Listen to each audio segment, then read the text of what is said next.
చేయితు చేయితు.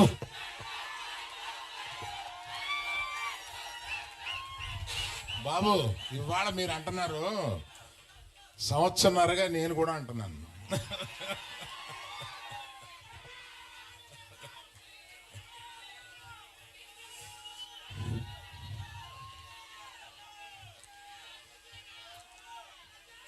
అందరికీ నమస్కారం. ఇక్కడికి విచ్చేసిన మీడియా వారికి, ఇక్కడికి విచ్చేసిన ప్రేక్ష అభిమానులకి, పర్టికులర్గా అక్కినేని అభిమానులకి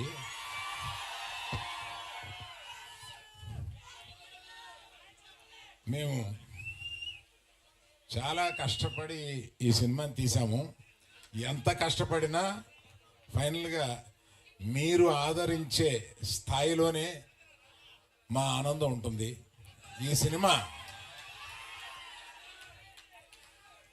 సినిమా తప్పక మీరు ఆదరిస్తారని నమ్ముతున్నాము. ఎందుకంటే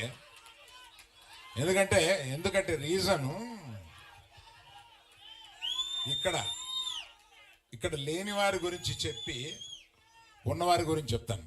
ఇక్కడ చందు మొండేటి ఆయన ఇచ్చిన బేసిక్ కథని చాలా చక్కగా మార్చి అత్యద్భుతంగా మీ అందరికీ నచ్చేలాగా, మీరందరూ ఈ సినిమాలో చాలా ఆనందపడేలాగా, చాలా గుండెల్లోంచి మీకు హావభావాలు వచ్చేలాగా ఆయన తీశారు. అంత బాగా తీశారు ఆ సినిమా. ఆయన గురించి చెప్పాలి. తర్వాత మన ఫేవరెట్ డార్లింగ్ సాయి పల్లవి గారు అద్భుతంగా నటించారు ఇందులో. మనం అదే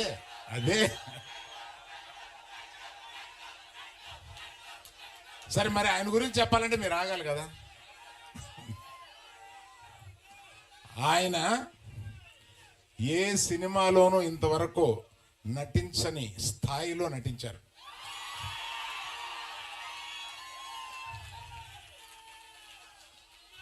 మనకి ఎంత ఉత్సాహం తెప్పించగా నటించారో, ఒక్కొక్క కొన్ని సీన్స్లో ఆయన మన గుండె కరిగిపోయేలాగా కూడా నటించారు. సో అన్ని రసాలు ఈ సినిమాలో ఆయనకి ఉంది కనుక ఆయన తప్పనిసరిగా బెస్ట్ పర్ఫార్మెన్స్లో ఈ సినిమాలో తీసుకొస్తారని చూసిన నేను చెప్తున్నాను. That is Chaitu, our Chaitu.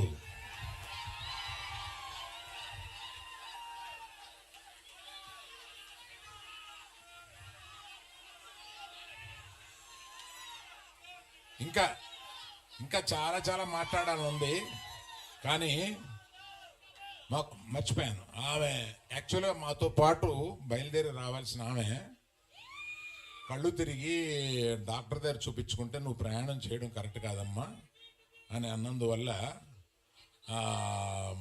మన పల్లవి ఆగిపోవాల్సి వచ్చింది. అందువల్ల మీరు తన మాటగా మీకు చెప్పమందని చెప్పి నేను చెప్తున్నాను.